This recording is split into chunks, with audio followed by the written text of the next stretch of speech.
மான்கள் பேசும்போது மொழியேதம்மா பிறக்காதில் கேட்பதற்கும் வழியேதம்மா ஒரு ஜோடி சேர்ந்து செல்லும் பயணங்களில் உறவழி வேறு இல்லை கவனங்களில் இளமாமையில்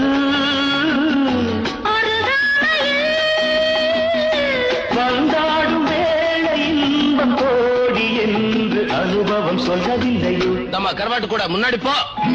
என் மன்னவன்